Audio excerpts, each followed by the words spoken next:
1960માં પથ્થર પર ચટણી વાટતા હતા, તમારા મમ્મી વાટતા હશે. આદુ મરચા કૂટીને દાળમાં નાખવાના. એ પછી મિક્સર આવ્યું, ફર દઈને બધા ઘરમાં મિક્સર છે. હવે મારી મમ્મી નવું મિક્સર લાવી તો અમે બધા ઊભા રહીને જોતા હતા કે અરે વાહ, આવું કેવું થઈ ગયું. અને હવેની વહુઓ છે, તૈયાર ચટણી લાવે, પેકેટ કાપે, કાઢે, વાડકામાં પાણી નાખે ને ખવડાવે. અને સરસ મળે છે, ખરાબ નથી મળતી એ ચટણી. સવાલ એ છે કે ગઈકાલે તમે એક મોબાઈલ ખરીદ્યો, આઈફોન ખરીદ્યો, સેમસંગ ખરીદ્યો, નોકિયા ખરીદ્યો. 6 જ મહિનામાં એ ફોન કરતાં સારો બીજો ફોન બજારમાં આવે છે, હા કે ના? તો તમને શું લાગે છે, ભગવાને 1960માં જે મોડેલ બનાવ્યું અને 1990માં બનાવ્યું એમાં કંઈ ફેરફાર જ નહીં કર્યો? અપગ્રેડ કરે કે ના કરે મોડેલ? ઉપરવાળો બી અપગ્રેડ કરે, એમને એમ ન મોકલે. 60નું મોડેલ ને 90ના મોડેલમાં નવા ઘણા એને ફીચર ઉમેર્યા હોય. હવે આ સ્માર્ટફોન છે, સ્માર્ટફોનને સ્માર્ટફોનની જેમ વાપરતા આવડવો જોઈએ. તમને ન આવડે ને ખિસ્સામાં પડ્યો હોય ને તો નંબર લાગી જાય અને તમે જે વાતો કરતા હોય પહોંચીએ જાય. થયું છે આવું કોઈની જોડે? હા, આપણે બધા, મારે જે ખરેખર આ વાત ઉપર આપણે હવે થોડા ગંભીરતાથી વિચાર કરીએ તો તમને સમજાય કે આપણી જિંદગીમાં જ્યારે પણ તમે વિચારો તો તમને ખ્યાલ આવશે કે આપણા ઘરમાં કઈ કઈ વાતે કચકચ થઈ. એવું એક લિસ્ટ બનાવજો. હું તમને હવે આના ઉપાય આપું ઝડપથી, કે એક લિસ્ટ બનાવજો કે તમારા ઘરમાં કઈ વાતે કચકચ થઈ. ચોખ્ખાઈની વાતે, હા, એ આમ કરે છે અને હું આમ કરું છું. મારો દીકરો છે, એને અમે એવું શીખવાડ્યું છે કે તારે ઘરમાં જમી લઈએ એટલે ટેબલ તારે સાફ કરવાનું. હવે એ એવું કરે કે 8 વાગ્યાના જમ્યા હોઈએ તો ટેબલ સાફ કરે નહીં, બેસી રહે ને ટીવી જુએ ને આમ ફરે ને તેમ ફરે ને. એને એમ છે કે મારી માં કરી નાખશે. જો હું નહીં કરું, મને તો એમ હતું કે ખાલી બહેનો જ બહુ અવાજ કરે.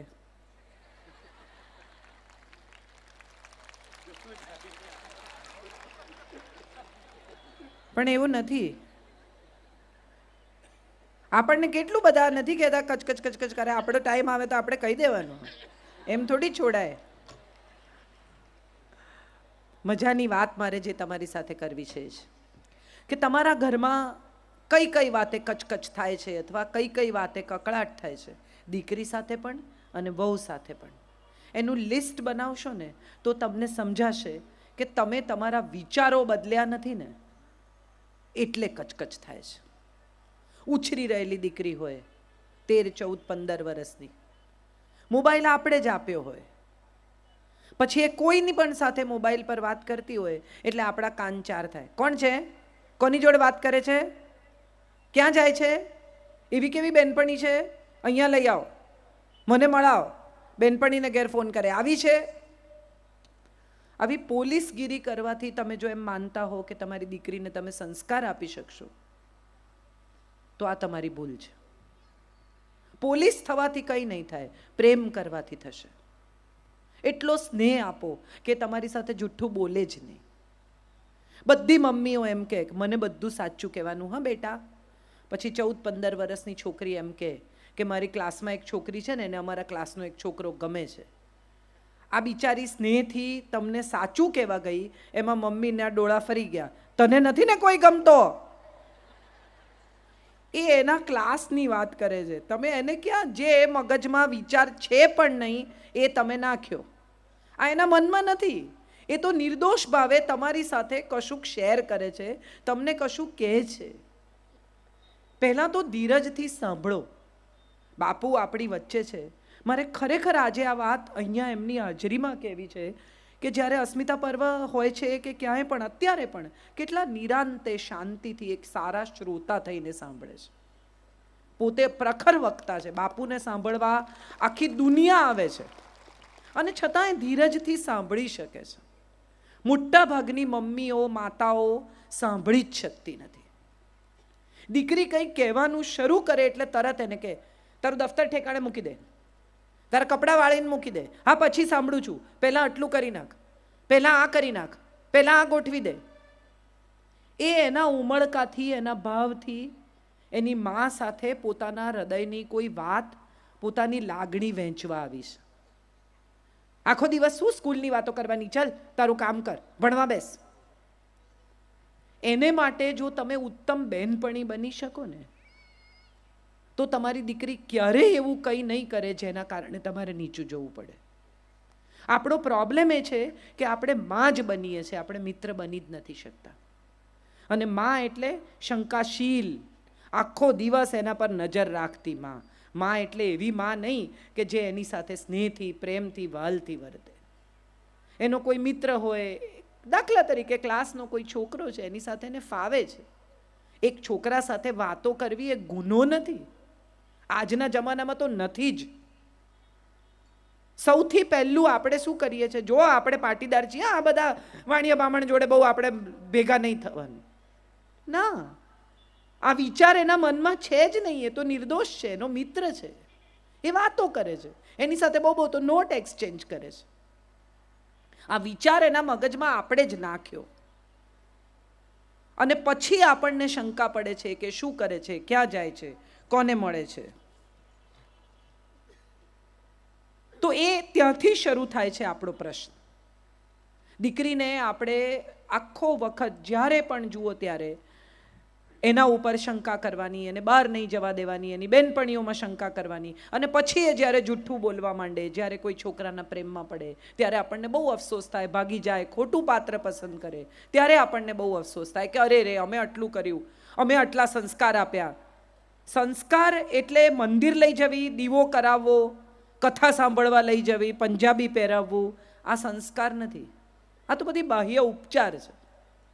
સંસ્કાર તો ભીતરથી પ્રગટે છે. અને ભીતરથી પ્રગટાવવા માટે સૌથી અગત્યની વાત એ છે કે માં પોતે ખૂબ શાંતિથી, ધીરજથી અને પ્રેમથી દીકરી સાથે વર્તે.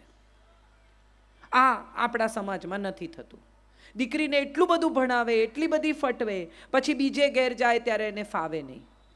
અને એમાં હવે આ એક મોબાઈલ આવ્યો છે. બધી મમ્મીઓ સવારના પોરમાં દીકરીને ઘેર ફોન કરીને એનો સંસાર ચલાવે. હા કે ના? હા, હા તો બધા પાડે જ છે.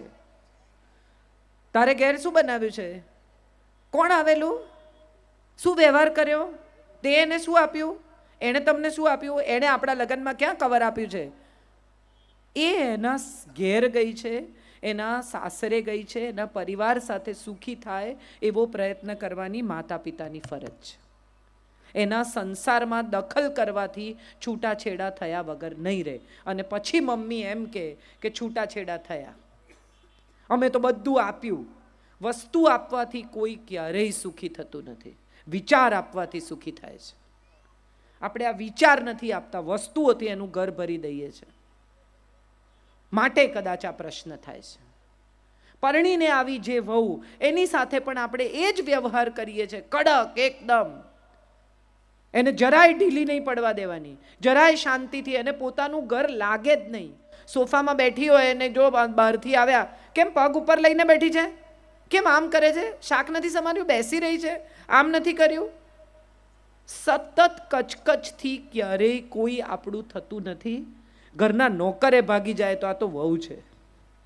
આખો દિવસ જો કચકચ કરીએ ને તો ઘરમાં કામ કરતો માણસે ભાગી જાય કે આમની જોડે નહીં રહેવાય, તો આ તો વહુ છે.